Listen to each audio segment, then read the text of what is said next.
Rasulihil Kareem. Amma Ba'd. Honorable Chief Guest, respected teachers, and my dear friends and audience.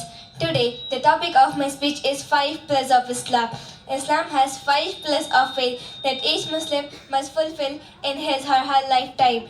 Prophet Muhammad sallallahu alaihi wasallam said, "Bunya al-Islamu ala khamsin shahadati Allah ilaha illallah wa anna Muhammadan abduhu wa rasuluhu wa iqam as-salah wa ita az-zakah wa hajj al-bayt wa tasawwur al-abzar."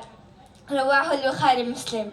Shahada, professions of faith, is the first pillar of Islam. Muslims bear witness to the oneness of Allah by reciting the creed. There is no God but Allah and Muhammad is the messenger of Allah. Salah, prayer, is a sacred pillar. The Islamic faith is based on the belief that individuals have a direct relationship with Allah. The word Muslim turn individually act collectively to Kaaba, Islam's holiest palace, to offer 5 daily prayers at dawn, noon, mid-afternoon, sunset, and evening.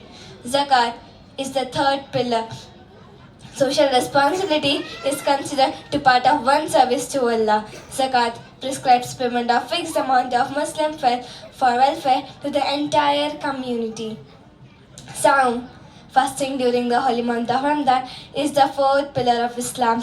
Muslims break their fast at sunset with a special meal, iftar, perform additional worship tarawih after evening prayer. The end of the Ramadan is observed by the celebration of Eid al-Fitr, the feast of breaking the fast.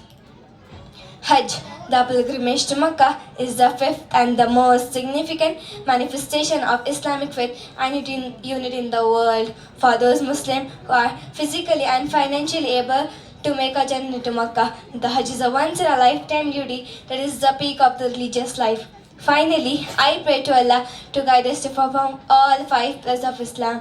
Ameen. Wassalamu alaikum wa rahmatullahi wa barakatuhu.